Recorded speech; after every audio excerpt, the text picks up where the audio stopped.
Muito bem, galera. Vamos aqui ao segundo volume dos vídeos sobre educação, né, das ações educacionais da Bolsa de Valores. Vou falar sobre a Anima, tá certo? Se você gosta da ação, fica até o final. Vou dar uma comentada sobre a empresa em si, depois passando por dados fundamentalistas, terminando com análise técnica, certo? Vamos lá. Anima, que foi fundada em 2003, possui uma rede de 3 centros universitários, UNA, UniBH e Unimonte, e 2 faculdades em Minas Gerais e São Paulo, tá certo? Melhor segmento de listagem possível, novo mercado, estamos protegidos aqui, tag along, ela só negocia a ordinária, 25% de free float, e o Daniel Fatini Castanho é o sócio majoritário, tá certo? Quando eu desço aqui para os dados fundamentalistas, começando pela dívida líquida em relação à EBITDA, temos uma boa gestão por anos, né? Desde 2010, que é o nosso histórico aqui.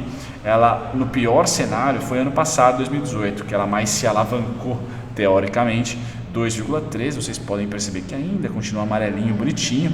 Então, é sim uma empresa redondinha. Se você gosta do setor, por esse indicador, eu confesso que eu estou impressionado. Nunca se alavancou demais, diferente da Croton, por exemplo, que já fez várias aquisições, precisou se alavancar bastante.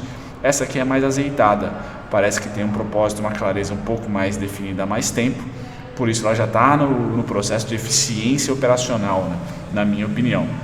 Então, legal, ela tem uma receita que cresce ano a ano, tá certo? Com não necessariamente o nosso querido lucro líquido crescente, mas aqui entra um pouco do momento atual, de como as pessoas se matriculam nas faculdades, principalmente nas faculdades. Então é muito empréstimo, muito dinheiro a receber, né?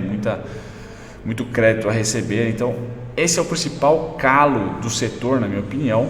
Porém, com os juros mais baixos, assim como eu falei em relação à Croton, a ideia é de que todas irão se beneficiar, tá certo? Todas irão se beneficiar mesmo. Então, se você acredita no setor, interessante dar uma olhadinha. Vamos lá para os meus dividendos, para a gente ver quem está participando dela, além da Facchini. Então, nós temos aqui família Facchini, sim, certo? Enquanto toca um trade aqui. Família Facchini, Maurício Nogueira Escobar. Quem mais tem? Dynamo. Então esse é um dos melhores fundos, ou pelo menos um dos fundos mais bem falado de ações, fundo de ação desse cara aqui. Então tem 7%, é uma posição relevante. Onyx Latin America Equity Fund, mais um fundo aqui participando dessa ação. Então sim, é uma ação que tem 2 fundos aqui interessantes, com destaque ao Dynamo, mais 5% de participação, certo?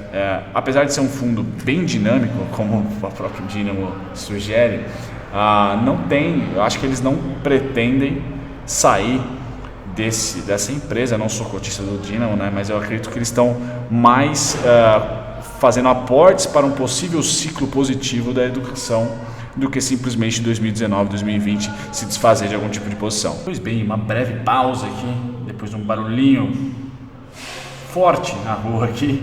Se vocês quiserem entrar em contato com o relacionamento de investidores, tem aqui o nome de um fera, Leonardo Barros Haddad, certo? RI@animaeducação.com.br, certo? Muito legal. Então é uma ação que é um pouco mais fatiada do que a Croton, tá certo? Tem mais aqui participantes de peso, porém eu acho que o destaque fica para a Dynamo, tá certo? A Dynamo está no papel. Eu realmente respeito muito. Se eu não tivesse paixão por fazer o bolo, fazer a pizza, eu seria cotista de um fundo de ação como a Dynamo, por exemplo, que eu gosto de fazer por conta. Então já viu, né?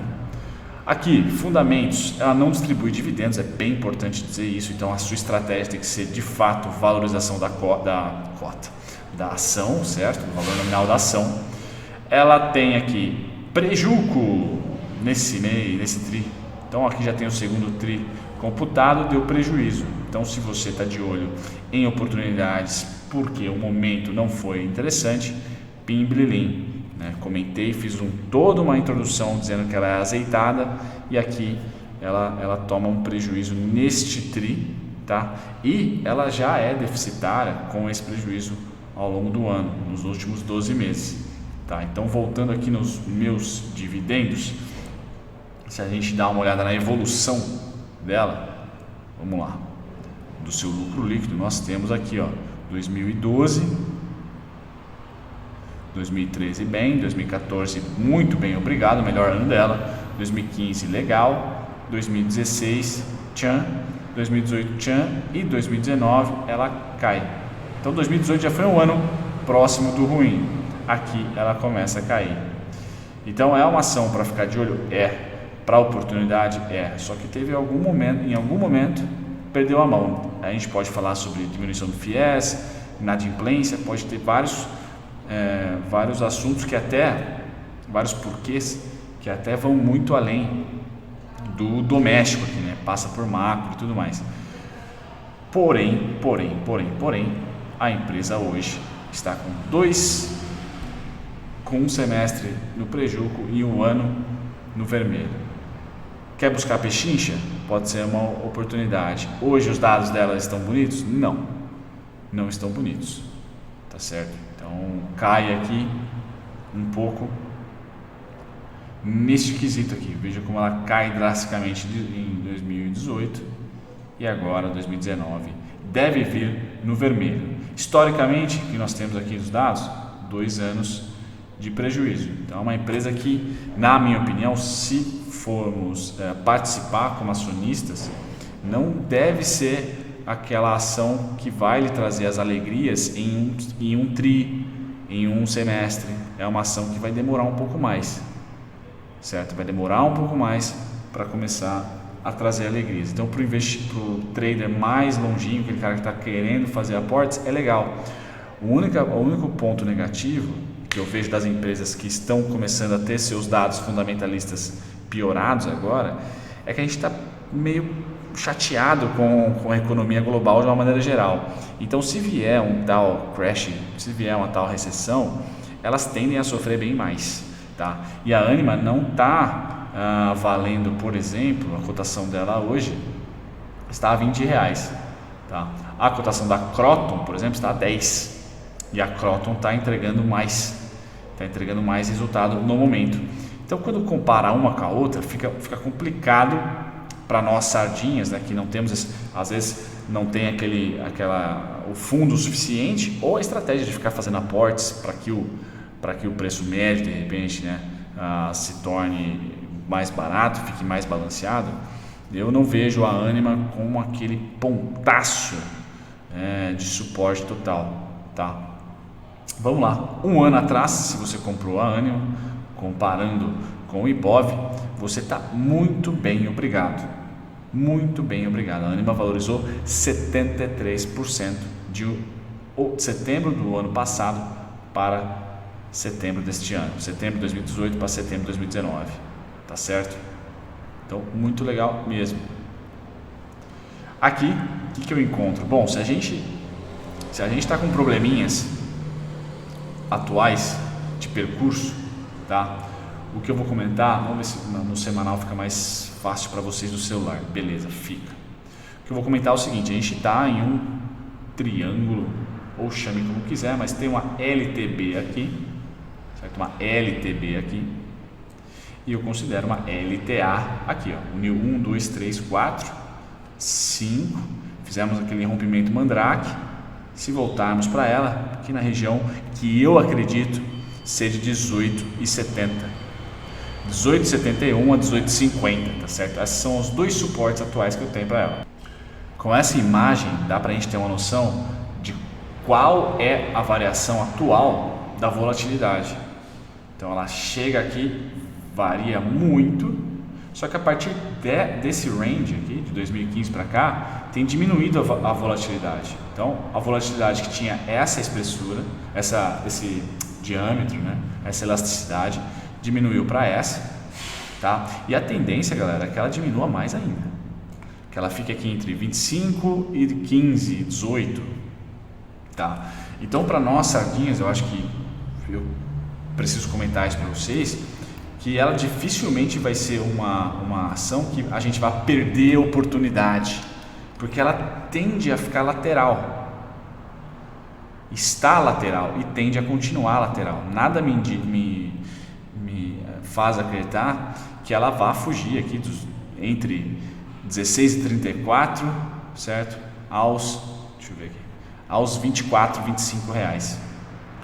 Então não é uma ação para ficar maluco atrás dela, na minha opinião. Eu vejo muito mais ela tendo uma compressão de volatilidade, tá? Entre esses dois pontos aqui, ó. Um na horizontal, certo? Como resistência, então aqui seria alvo e resistência, 24,88, e aqui o suporte 1, suporte 2, suporte 1, 18,71, 18,50, suporte 2, 16,67, 16,34, tá certo? E qual seria o alvo dessa volatilidade mais encurtada? Bom, os caras que mais fizeram fluxo aqui para mim, tá? É essa subida aqui, ó. Aqui no semanal fica até melhor para explicar. Aqui, ó. Então eu vou estudar essa região. Eu acho que vocês vão conseguir enxergar, principalmente o pessoal do celular, que nós subimos sem venda aqui, ó. Tum, tum, tum, tum, tum. Aqui rolou uma venda e já subimos de novo, tá? Então este fluxo aqui de aproximadamente R$4,30, certo? É o cara que eu estou caçando. Por quê? Se pegarmos o Fibo AB igual a CD, chegamos ao topo, aí depois fizemos um fundinho aqui, chegamos a topo, e aí fizemos um fundinho aqui, chegamos a muito próximo do topo com esse candle de arranha-céu aqui, tá? Então, para mim, essa é a volatilidade altista, tá? Se voltarmos a partir do fundo atual, a gente já fica entre o topo aqui, ó. Por isso que eu comentei no começo do vídeo que segundo a volatilidade que vem desde setembro de 2018, a gente tende a ficar num retângulo aqui, tá? Até que ela comece lá nos fundamentos, por exemplo, a ter uma melhora. É lógico que os dados feitos e prontos da fundamentos sempre são atrasados. O quando sempre vem antes que o porquê na Bolsa de Valores. Acho que eu já comentei isso para vocês. É um pouco contraditório isso, tá? Principalmente para nós sardinhas. Por isso que eu gosto tanto da análise técnica, certo? Mas eu tenho os meus pontos e eu fico grudado neles, que são essas duas linhas azuis, 18,71, 18,50, e depois 16,167 e 16,34. São as minhas opiniões aí de suporte para o ativo em questão. E se tudo der certo, quando chegar lá e se chegar lá, a gente repete esses R$4,30. R$4,30 aqui a partir desse ponto, tá? Como eu falei, muito próximo do topo atual. Por isso que eu acho que ela deve lateralizar mais do que se desvalorizar ou valorizar, tá certo? A gente faz atualizações sempre que se ela romper os 23 aqui, ou se ela romper eu tenho suporte até 16,34, tá? Então eu faço uma atualização se ela romper para baixo, eu faço uma atualização se ela romper aqui para cima, tá? Eu, Bruno Mazzoni, não vejo ela rompendo nenhum dos dois, vejo ela lateralizando, assim como foi essa fase aqui, ó. Ela gosta de fazer isso, aí ela expande o 4,33, né, que a gente olhou no começo do vídeo, e agora eu acredito que ela vai fazer isso aqui, ó. Se continuar a tendência de alta, voltar para a atividade, ou simplesmente a expectativa do mercado melhorar, mais 4,30 a partir daqui, e assim vamos. E assim vamos fazendo esse movimento aqui, vamos dizer assim, tá? E custo-oportunidade pode ser interessante para quem me assiste. Então, se você quiser ficar fazendo novos aportes aqui, é legal, certo? Mas se você quiser coisa rápida, vai ser muito complicado você, pelo menos no histórico recente, você conseguir fazer alguma grana durante esse período lateral que ela tem demonstrado realizar. Certo? Fico por aqui. Vídeo um pouquinho mais longo, peço perdão. Até o próximo. Tchau, tchau. E aí, gostou do conteúdo? Não deixe de comentar abaixo a sua dúvida, também as suas críticas e os elogios, por que não? Estou sempre de olho nos comentários. Se você quer se educar de maneira gratuita, eu deixei 2 links aqui, Masterclass e também curso para iniciantes clique nos links que eu vou levar vocês para uma outra página. Só lhe peço nome e e-mail, certo? Para vocês poderem aproveitar também treinamento gratuito, sem precisar investir nenhum dinheiro.